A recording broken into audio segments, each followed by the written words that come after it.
મેઘા પીપળિયા ગામે હનુમાનજી મંદિરમાં રહેતા સાધુ પ્રેમ નારાયણ બાપુએ 12 વર્ષથી અન્નનો ત્યાગ કરેલ છે, જે આજે ગામ લોકોને પવિત્ર હનુમાન જયંતિ નિમિત્તે ભાવથી ગામના ભાઈ બહેનોને અને બાળકોને ભોજન કરાવ્યું હતું. કૂતરાઓને બિસ્કિટ, ગાયોને રોટલી, પશુ પક્ષીઓને ચણ જેવા સેવકી કાર્યો બાપુ કરી રહ્યા છે. દરરોજ મેઘા પીપળિયા ગામમાં આવેલ હનુમાનજી મંદિર ત્યાં આ પ્રેમ નારાયણ બાપુ રહે છે. મેઘા પીપળિયા ગામમાં મહાત્મા આવે પછી ખૂબ જ પ્રસિદ્ધ બન્યું છે. બાપુના દર્શન માટે દરરોજ મહાનગરો તથા આજુબાજુના ગામડાઓમાંથી લોકો દર્શન કરવા માટે આવે છે. આજે હનુમાન જયંતિના પાવન પવિત્ર દિવસે પ્રેમ નારાયણ બાપુએ તેના શિષ્યો મેઘા પીપળિયા પધારેલ હતા અને ગામ લોકોને પ્રસાદી રૂપે તથા બાળકોને સાંજના સમયે ભોજન કરાવ્યું હતું, જે ભોજનનો તમામ ખર્ચ તેમના શિષ્ય દ્વારા ઉપાડી લેવામાં આવ્યો હતો. આધુનિક સમયમાં રૂપિયા વગર જીવવું ખૂબ જ મુશ્કેલ છે, પરંતુ આ મહાત્મા કોઈની પાસેથી એક પણ રૂપિયાનો દાન સ્વીકારતા નથી.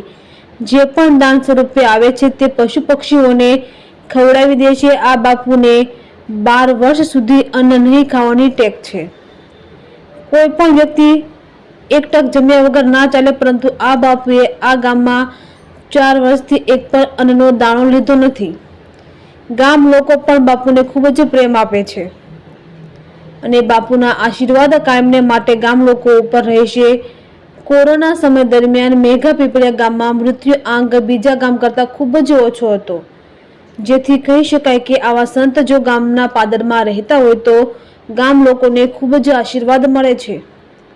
આજે હનુમાન જયંતિના પાવન પ્રસંગે હનુમાનજીના જન્મદિવસની ઉજવણી બાપુના શિષ્યો તથા ગામ લોકો દ્વારા કરવામાં આવી હતી. ત્યારબાદ મેઘા પીપળિયાના બહેનોનું ધૂન મંડળ દ્વારા સાંજના સમયે ધૂન રાખવામાં આવી હતી.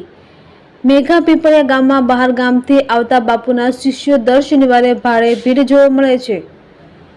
મહાત્માના દર્શનથી ગામ લોકો પણ ધન્યતા અનુભવે છે.